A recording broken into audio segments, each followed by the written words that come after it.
நம்ம என்ன பார்க்க போறோம்னா பச்சைக்கொள்ளு ரசம். பச்சைக்கொள்ளு ரசம் எப்படி வைக்கலான்னு பார்க்கலாம் வாங்க.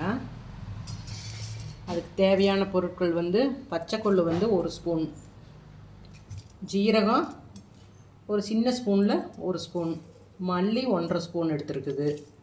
அடுத்தது பச்சை கருகாப்பில் நிறையா, பூண்டு ஒரு 3 பல், குருமிளகு ஒரு 1/2 ஸ்பூனுக்கு 2 வரமிளகாய். இது எல்லாம் இப்போ மிக்சியில் அப்படியே பச்சையாக அரைச்சிக்கலாம்.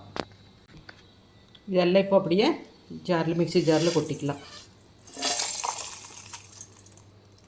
லேசாக மஞ்சத்தூள் மட்டும் உள்ள கொஞ்சம் போட்டு அரைச்சிக்கலாம். மஞ்சத்தூள் இது அப்படியே நைஸாக அரைச்சி எடுத்துகிட்டு வர்றேன். ஃபஸ்ட்டு ட்ரையாக அரைச்சிட்டு இப்போ தண்ணி கொஞ்சம் உள்ளே ஊற்றி அரைச்சிக்கலாம்.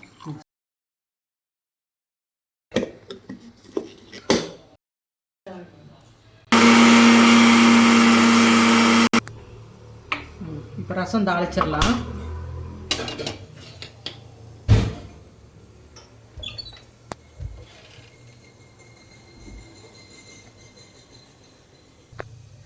இப்போ வடச்சட்டி காஞ்சிட்டுது. இப்போ நல்லெண்ணெய் ஊற்றி தாளிக்கணும்.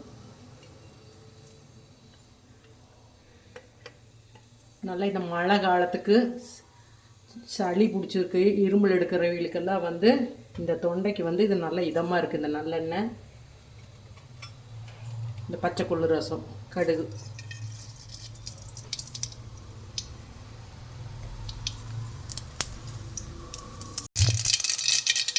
ரெண்டு சின்ன வெங்காயம் சும்மா தட்டி வச்சுருக்கிறேன், ஒரு கருகாப்பில் 2 போட்டு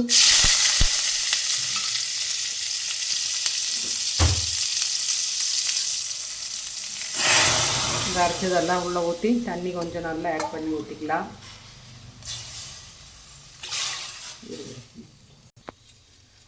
தண்ணி நல்லா கொஞ்சம் ஓரளவு கலக்கி ஊற்றணும்.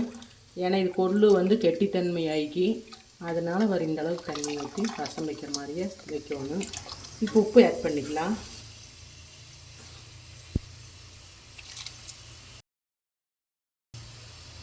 நல்லா கலக்கி விட்டு மூடி போட்டு நுரக்கட்டி வந்தோடனே எடுத்துடலாம்.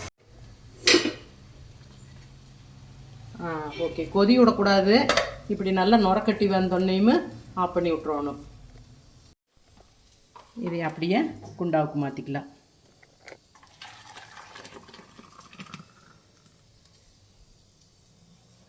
சூப்பரான சுவையான பச்சைக்கொள்ளு ரசம் தயார்.